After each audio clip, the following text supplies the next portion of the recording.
Dios me les bendiga, Dios me les guarde, mis amados hermanos. Continuamos una vez más desde acá, desde la hermosa isla de la República Dominicana, para llevarles a ustedes otra columna mesiánica acerca del profeta Jeremías.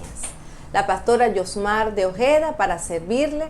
Es un privilegio para nosotros, está de más decirle, para mi esposo, para mí, pues poder brindarles a través de este medio, hermano, esta columna mesiánica, así como lo hemos hecho con las armaduras, como las cápsulas escatológicas, como las espadas proféticas. Para nosotros es un gusto, un privilegio muy hermoso que Dios nos ha delegado a nosotros con esta misión. Entonces vamos a continuar ya, sin más preámbulos, a estudiar los capítulos 16, 17 y 18 del profeta Jeremías.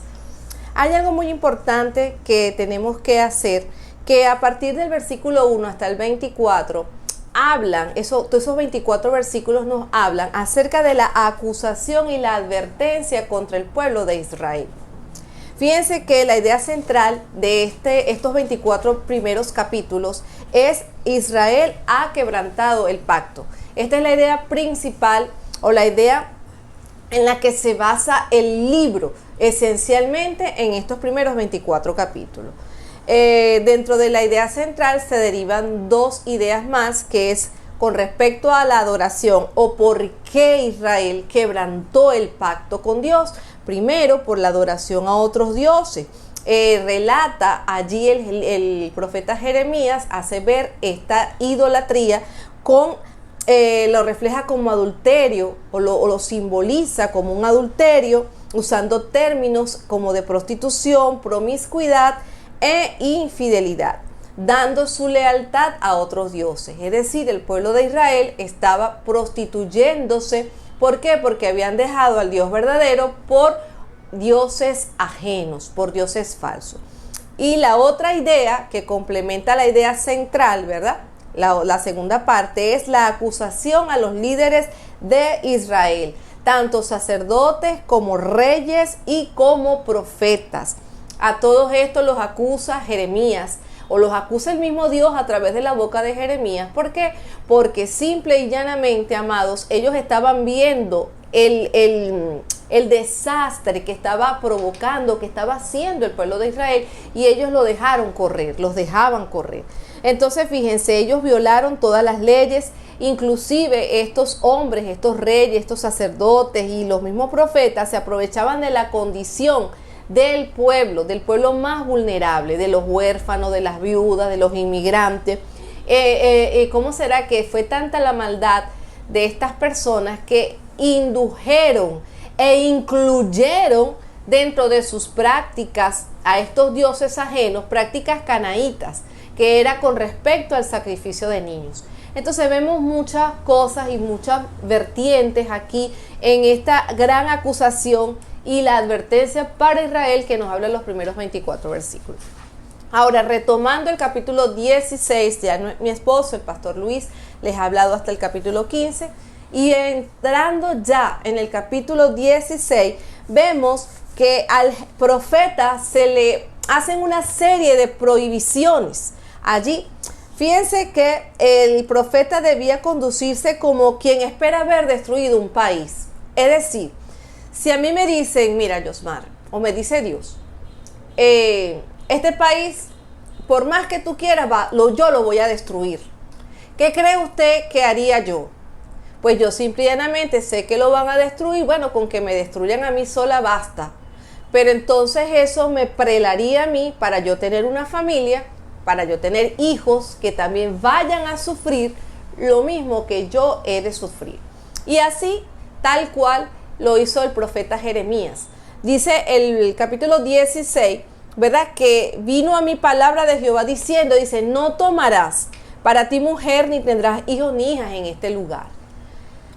Fíjense que lo que dice el versículo 3 dice: porque así ha dicho Jehová acerca de los hijos y de las hijas que nazcan en este lugar, de sus madres que los den a luz y de los padres que los engendren en esta tierra. De dolorosas enfermedades morirán, no serán plañidos. Es decir, esta palabra plañidos quiere decir que no van a ser llorados. O sea, esa palabra plañido, no recibirán consuelo, no van a ser llorados, como las personas, ¿verdad? Cuando se les mueren sus seres queridos, que los lloran, los velan, esa palabra incluye todo esto. Entonces, fíjense que no tendrán quien los llore, ni enterrados, serán como estiércol sobre la faz de la tierra. Y ahí se destaca, pues, la palabra del Dios hasta el versículo 9, hablar de las consecuencias que iban a venir si Jeremías tenía familia. Y de hecho, el mismo Dios se lo advierte, no lo tengas, no tengas mujer, no tomes para ti mujer. Y fue tanto así, amados, que el profeta Jeremías, como lo dije yo en la clase introductoria, ¿verdad?, se quedó soltero para siempre. Jeremías no tuvo descendencia. Jeremías no tuvo familia directa, es decir, esposa e hijos. Jeremías, pues, se tuvo que pasar por esta gran prohibición de parte de Dios. ¿Por qué, amados? Porque las consecuencias habrían de venir e iban a atacar fuertemente a la familia heredera de Jeremías. Y por eso es que Dios también allí se lo advierte, pues. Entonces, fíjense, las consecuencias, ¿verdad? Que la paz y el gozo iba a ser quitado de la vida de Jeremías, y la paz y el gozo iba a ser quitada también del mismo pueblo de Israel. Porque a pesar de todo lo que ellos estaban haciendo allí, ellos nunca escucharon a Jeremías. Eso estamos nosotros cansados de decirlo. El pueblo nunca oyó a Jeremías. Y hoy en día hay muchos Jeremías en nuestras iglesias, los cuales Dios los ha levantado y los levanta para advertir al pueblo acerca de sus malos caminos. Mira, lo estás haciendo mal, no lo hagas así. Pero muchas veces las personas piensan, amados, que es que uno quiere meterse en sus vidas. Y ahí como que si nosotros fuésemos unos usurpadores allí, para meternos en sus vidas, usurparles allí en el corazón. Y no es así. Habemos muchos Jeremías, amados, que hemos sido echados a un lado, si se quiere. ¿Por qué? Porque vamos con la advertencia de parte de Dios, y nuestras ovejas, lamentablemente, pues no han tomado la parte que le compete, que le corresponde. Entonces, cuando Dios venga a pasar factura, entonces muchas veces la gente no sabe por qué le está pasando factura a la vida. Pero es que no es la vida, hermanos, es Dios. Porque Dios siempre advierte de lo que ha de acontecer en el futuro. Y por eso es que yo insto a la iglesia, insto a los miembros de esta organización principalmente, que deben escuchar a sus Jeremías, a sus profetas, a sus pastores, a sus líderes, porque ellos son la voz de Dios para usted y para mí. A veces no nos gusta lo que nos dice, pero no, aquí la palabra de Dios no nos dice a nosotros, si te gusta obedece, y si no, no obedezca. La Biblia dice que debemos obedecer a la voz de Dios. Ahora, yo le pregunto, ¿usted cree y está consciente de que su pastor, su líder, es la voz de Dios para usted? Porque si usted no lo cree, amado, tiene un fuerte problema. El problema no lo tienen los Jeremías, ni lo tienen los líderes. El problema lo tiene usted como parte del pueblo. ¿Por qué? Porque no acepta la autoridad de Dios. Gloria a Jesús. Vemos también allí, a partir del versículo 10 hasta el 13, vemos la justicia de Dios en estos juicios. Fíjense que el mismo pueblo del Señor, cuando escuchaba a Jeremías hablando y dando todas las acusaciones y todos los juicios que habrían de venir, el mismo pueblo fue tan cínico y sufría de cinismo, que ellos decían, pero ¿en qué? Pero si nosotros estamos bien, ¿en qué estamos fallando? ¿En qué estamos fallándole nosotros a Dios allí? ¿En dónde? Entonces fíjense lo que dice aquí en el versículo 11, dice, entonces les dirás, porque vuestros padres me dejaron, dice Jehová, y anduvieron en pos de dioses ajenos, y los sirvieron, y ante ellos se postraron, y me dejaron a mí, y no guardaron mi ley. Y vosotros habéis hecho peor que ellos, ¿ves? Peor que vuestros padres. Porque he aquí que vosotros camináis cada uno tras la imaginación de su malvado corazón, no oyéndome a mí. ¿Ves? Cada quien corría tras su malvado corazón y no escucharon a Jehová. Y fíjense lo que dice el versículo 13. Por tanto, yo os arrojaré de esta tierra a una tierra que ni vosotros conocéis. Ni vosotros ni vuestros padres habían conocido. Y allá van a servir de día y de noche a dioses ajenos. Es decir, Tú quieres aquí, tú vienes a mí aquí a servir. Y no conforme con esto, hermano, ellos servían a dioses ajenos estando en Israel. Y después venían y se metían en el templo con su cara bien lavada. Levantaban sus manos. ¿Cuántos cristianos hoy en día no están en nuestras iglesias en lo mismo? Personas que van tras sus propios dioses ajenos y los tenemos en nuestras iglesias levantando las manos, adorando a Dios, al Dios eterno. Y su corazón está lejos de mí. Por eso es que la palabra de Dios dice, allí en Jesucristo mismo lo dice: Señor, ¿no te acuerdas de mí? Ábreme la puerta. Mira, tú no te acuerdas que en tu nombre eché fuera demonio, y en tu nombre tal cosa, y en tu nombre esto. Pero ¿qué dice la palabra, mi amado? Apartados de mí, maldito, al fuego eterno. Eso lo dice la palabra del Señor. No los conozco.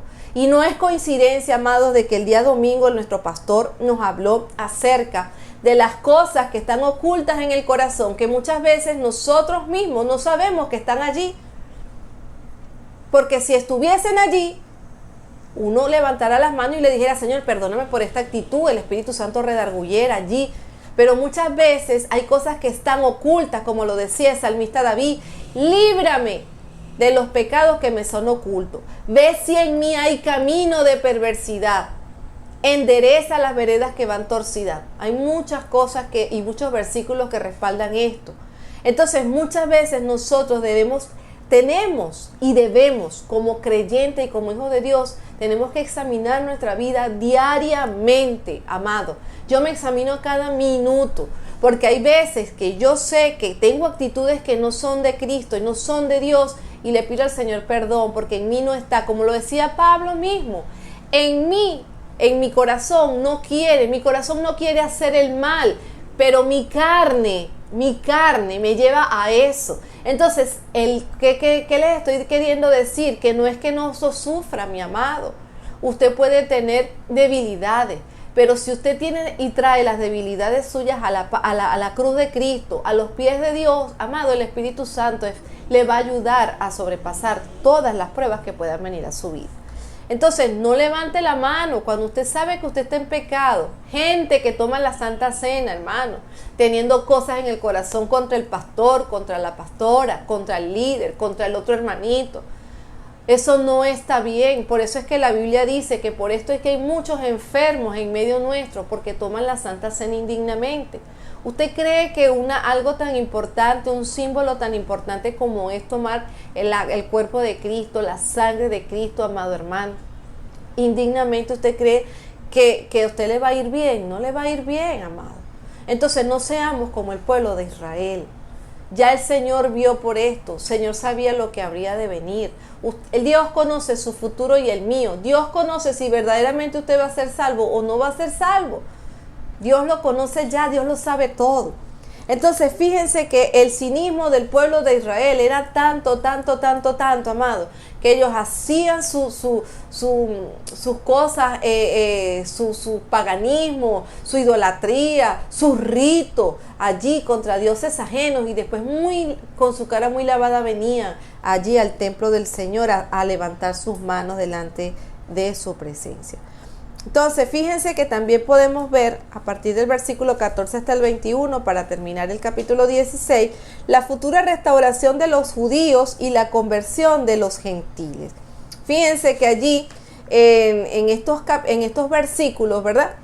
Desde el 14 hasta el 21, Jeremías le habla a ellos de su pecado, ¿verdad? Pero también les habla de que a pesar de su pecado, si ellos se arrepentían, iba a venir sobre ellos esa futura gloria, esa futura restauración del pueblo judío. No tanto en la parte futura, lo que es los tiempos finales de la futura gloria de Sión, lo que hemos hablado en las cápsulas escatológicas, sino también en la libertad y en la liberación del pueblo judío como tal. ¿Ve? Entonces, todo esto allí lo dice Jeremías en estos versículos. Entonces, fíjense que dice que también en esa parte de estos versículos, quiero leer estos versículos que están acá. En el versículo 18 dice: pero primero pagaré al doble su iniquidad y su pecado, porque contaminaron mi tierra con los cadáveres de sus ídolos. Gloria a Dios. y de sus abominaciones llenaron mi heredad. Oh Jehová, dice Jeremías, fortaleza mía y fuerza mía, y refugio mío en el tiempo de la aflicción. A ti vendrán naciones desde los extremos de la tierra y dirán, ciertamente mentira poseyeron nuestros padres, vanidad y no hay en ellos provecho. ¿Hará acaso el hombre dioses para sí? Mas ellos no son dioses. Por tanto, he aquí, les enseñaré esta vez, les haré conocer mi mano y mi poder, y sabrán que mi nombre es Jehová. Algo muy importante allí en este capítulo, para terminar este capítulo, y es que Dios les había dicho que iba a colocar la ley, no iba a estar más en manos de piedra, sino que ahora la ley de Él iba a estar en los corazones de cada uno de sus hijos. Ya no escribiré más mis leyes en tablas de piedra, sino las escribiré en los corazones. ¿Por qué Dios hace esta analogía? ¿O por qué Dios les dice a ellos que las escribiría en el corazón? Porque Dios tenía esperanza para su pueblo. Dios tenía esperanza para ellos. ¿Ve? Él tenía la esperanza de que su pueblo iba a volverse de sus malos caminos. En el capítulo 17 vemos las consecuencias fatales de la idolatría de los judíos. Fíjense que lo dice, que la palabra, ¿verdad? Dice que el pecado de Judá está escrito con cincel de hierro y con punta de diamante. Esculpido está en la tabla de su corazón y en los cuernos de sus altares. Hermano, era demasiado el pecado. Era demasiado el pecado que eso lo tenían arraigado esa gente en el corazón, amado. En el corazón. Era algo que Jeremías no podía luchar contra ellos. Jeremías le decía al Señor simplemente, mira, yo voy a hacer lo que tú me estás diciendo y yo me amparo en ti. Y de hecho más adelante vemos que Jeremías apela a Dios. ¿Por qué? Porque se le hacen acusaciones. Jeremías recibió allí maltrato, Jeremías recibió allí, a él lo perseguían y lo persiguieron también. Entonces fíjense que era demasiado el pecado del pueblo, que dice que los pecados que cometen los hombres poco impresionan a la mente, pero el pecado que está anotado allí en ese libro, en ese capítulo 17, fíjense que está grabado en la tabla del corazón de los hombres y serán recordados toda la vida por su conciencia. Lo que está grabado en el corazón se volverá evidente en la vida, porque eso es lo que está en el corazón. Acuérdense que la Biblia dice, ¿verdad?, que donde está el corazón, ahí está tu tesoro. Y dice que lo que está en el corazón es lo que brota y es lo que se manifiesta. La gente manifiesta lo que está en el corazón. Cuando la gente manifiesta maldad y pecado, es porque en su corazón hay maldad y hay pecado. No nos vayamos a engañar, amado. Cuando usted ve una persona que lo que brota es pura maldad y lo que habla, no habla agua viva, sino agua estancada, eso es lo que está en su corazón. Vemos también allí, a partir del versículo, el versículo del 1 al 4, donde hablamos de las consecuencias fatales de la idolatría. A partir del versículo 5 hasta el versículo 11 hablamos de la felicidad del hombre que confía en Dios, el final del carácter opositor. Fíjense que dice que a partir del versículo 11 se asemeja, ¿verdad? El que deposita su confianza en el hombre será como pasto del desierto. Y de hecho aquí nos exhorta la palabra y nos dice y nos habla allí de, fíjense lo que dice aquí en el versículo 5. Así ha dicho Jehová, maldito el hombre que confía en el hombre y pone carne por su brazo y su corazón se aparta de Jehová. Pero fíjense lo que dice, que bendito el varón que confía en Jehová y cuya confianza es Jehová. Aquí nos habla y nos da la semejanza, ¿verdad?, de los antónimos del hombre, el que confía en el hombre y el que confía en Dios. Para terminar el capítulo 17, allí habla también de la malicia de los enemigos del profeta, los que conspiraron para para cegar la vida del profeta Jeremías y callar su boca. Vemos también allí del versículo 12 hasta el 18, ¿verdad? Que ahí Jeremías allá apela a Dios y le dice: Señor, mira, tú eres tu trono de gloria, tú eres excelso. Allí empieza a alabarlo y a glorificarlo allí para que fuera guardado de sus enemigos. Eso lo vemos nosotros del versículo 12 hasta el 18. Y para terminar el capítulo 17, ¿verdad?, desde el 19 hasta el 27, habla de la observancia del día de reposo. ¿Por qué? Porque el día de reposo para los judíos es de suma importancia. Y esto no lo estaba cumpliendo el pueblo judío. El pueblo judío estaba agarrando el día de reposo como un día normal. No le daba la importancia que debía tener, y por eso Jeremías también pues le hace referencia en este capítulo 17 acerca del día de reposo, y principalmente hacia los sacerdotes y los profetas, que eran los que servían allí a Dios, le servían al pueblo como esa gente de Dios. Pues estaba llevando también al pueblo a que no importaba que siguieran así haciendo el pecado, que eso no importaba, que Dios miraba el corazón. Pero lo que no sabían ellos era que el corazón del pueblo de Israel estaba podrido. Era una vil llaga, podrida llaga. Con esto, hermano, terminamos. Vamos a quedar pendientes con el capítulo 18. Vamos a verlo en la columna mesiánica siguiente.